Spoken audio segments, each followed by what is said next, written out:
This is a strawberry margarita. This is also a strawberry margarita. Believe it or not, this is also a strawberry margarita. And yes, you guessed it, this is yet another strawberry margarita. Now, as you've probably gathered, there are many ways to make a strawberry margarita. The whole purpose of this video is to break down each method to help you better understand the taste profile you might get, so you can choose your favorite and take that away for your home bars or take it away for your bars and your cocktail menus. And before I go any further, look, to spoil any kind of surprise that you might think I have, all four of these strawberry margaritas taste absolutely incredible, and I would have absolutely no qualms whatsoever in putting any of these on a cocktail menu.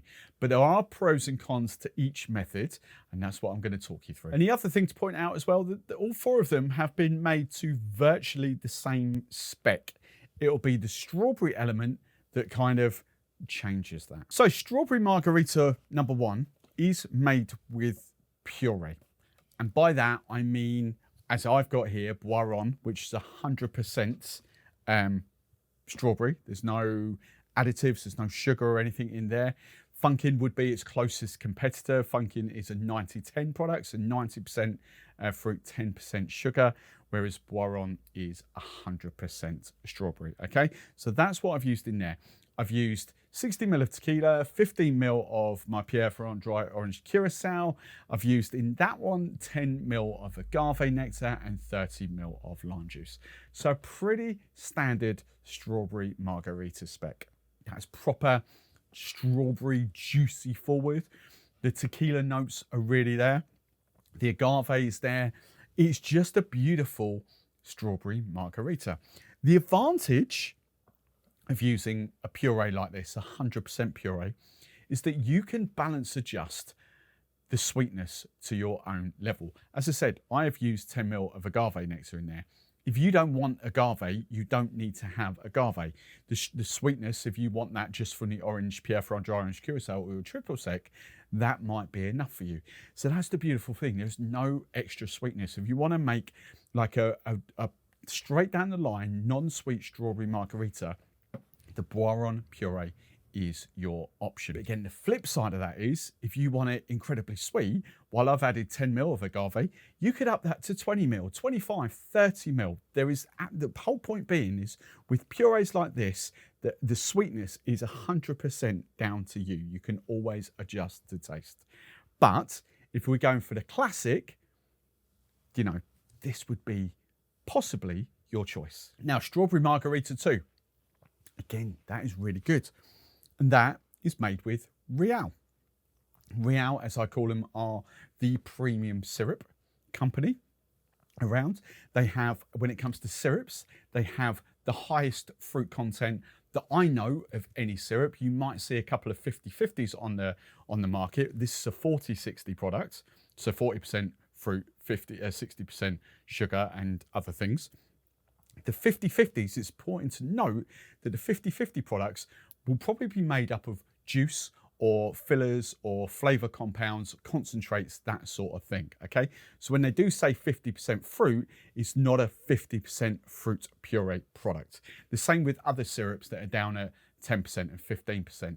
Very rarely will you ever see that whole 15, that whole 10, that whole 20% being puree. This is why Real are the premium syrup, because 40% of that is effectively that. Now, the pros to that, it's long life. It can be shelf stable, although they do recommend keeping it in the fridge, and that will mean it lasts for 30 days. Look, they are going to last, 3 months. They are going to last a lot longer than that. Of course they are.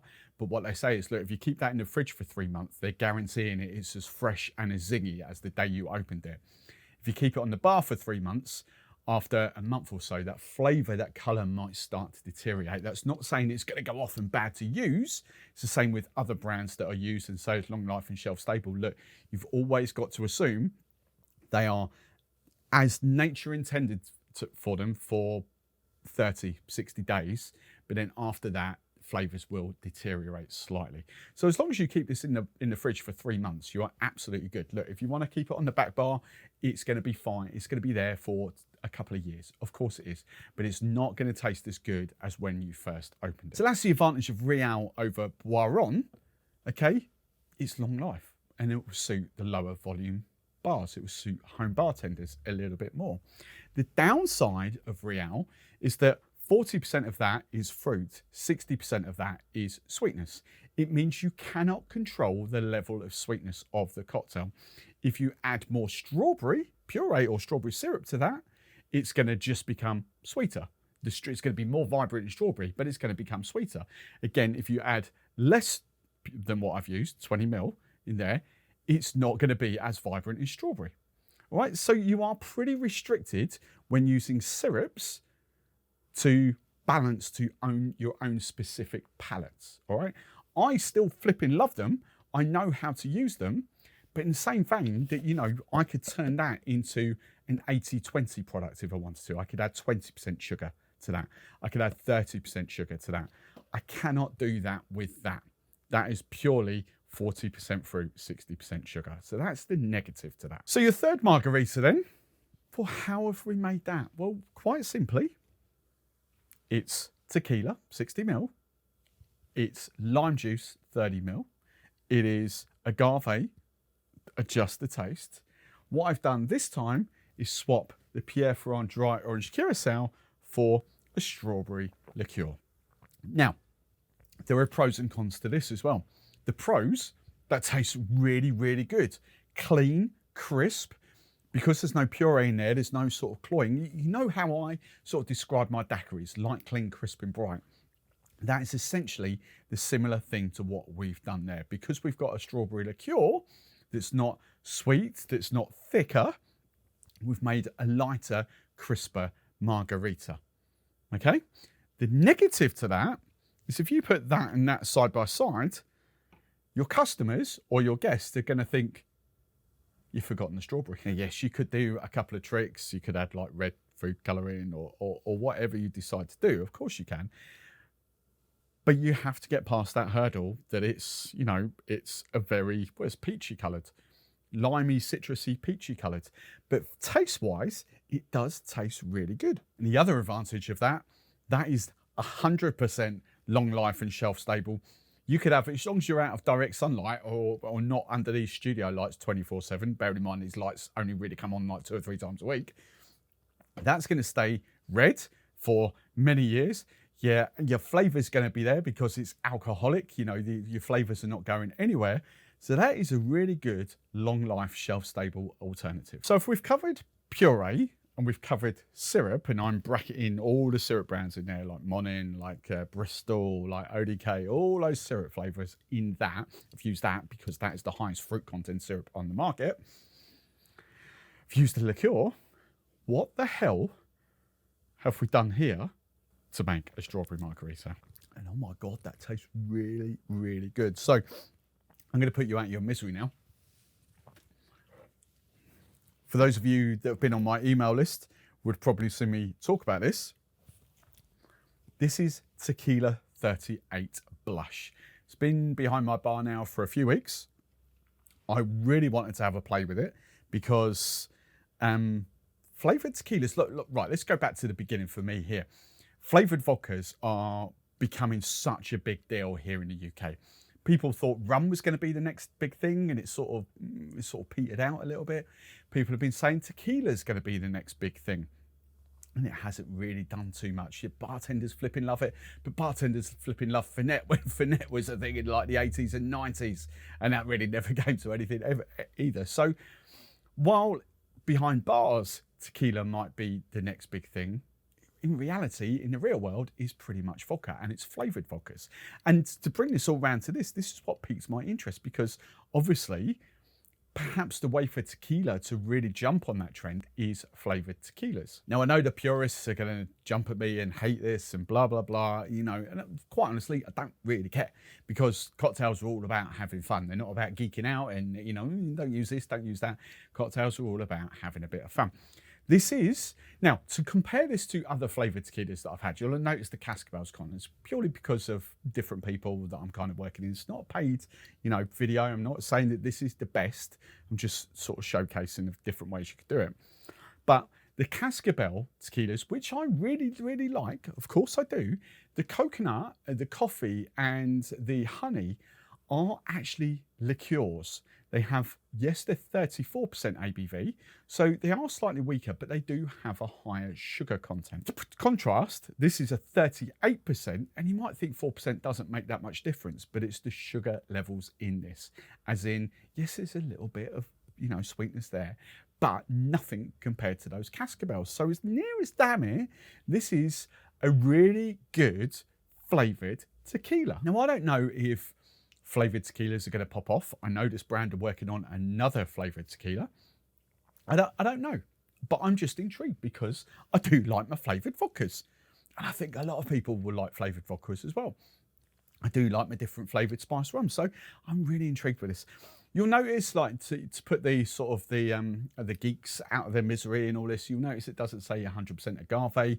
Well, there's a few reasons for that, but the big one is, yes, it is distilled in Mexico, because anything that says the word tequila on the front has to be distilled and made in Mexico. But this is a Spanish company.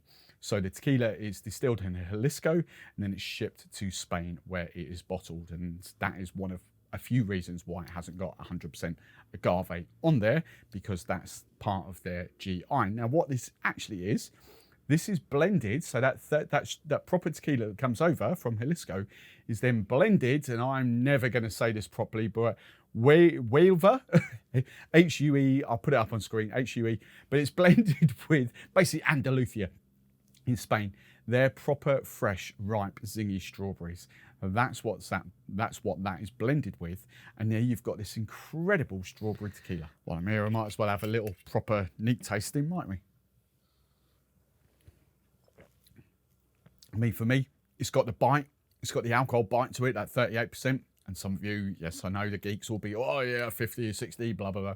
The 38%, that's got a decent bite to it. Do you mistake that for being tequila? You're definitely not thinking that's rum. You're definitely not thinking that's vodka. The tequila heart of that really comes through. But they've done, for me, and cocktails and mixers, they've done a very good job at balancing the strawberry level with a tiny touch of sweetness with that tequila. And I reckon, I haven't put any in the fridge, I reckon that straight out of the fridge, drunk like that, would be fantastic. So look, how does that affect the margarita? Well, for someone like me that absolutely loves and adores daiquiris and actually a plain margarita, because you've got no syrup in there, because you've got no cloying, or I should say that's the wrong word, but because you've not got a sweet liqueur in there, and because you've not got a thicker, heavier puree in there, that is without doubt the closest to an authentic margarita that you would get. It's got that light, clean, crisp, bright, but it's also got the flavour of strawberry. So that, again, is a very different way to making strawberry margaritas. Now, if you're going to ask me which one would I actually serve behind a bar, I'm very, very torn on this. In my head, I'm going with the Tequila 38. But I also know that people will associate that with being a proper strawberry margarita. So I don't think there's any right or wrong there, really. I would, as much as I love Real, as much as I love the liqueurs, for a bar, commercial bar thing, I would plump for one of these two, simply because with both of these, you can adjust the sweetness. Because that is ultimately sweeter than the Pierre Ferrand Dry Orange Curacao, that strawberry liqueur, you've got a tiny bit of wiggle room for sweetness, but not too much. You've got zero wiggle room for sweetness with the Real, even though I've got a fridge full of Reals there and I'll crack them out for cocktail masterclasses. They're a great, great brand for that. But I think with these two, you have got that ability to adjust to taste. I think it ultimately comes down to, do you want a light, clean, crisp, daiquiri-esque margarita, if that makes sense? I should have said a light, clean, crisp, proper margarita. Or do you want something that's a bit bolder and a bit heavier and has the bright red colour of strawberries? That decision is purely down to you. Let me know in the comments which way you would swing. And I don't know which way a blind tasting would go, to be honest. They're all pretty evenly matched with sugar, or sweetness, I should say. The agave levels in there, none of those are really popping in any different sweetness. So to do this in a blind tasting would be very, very interesting.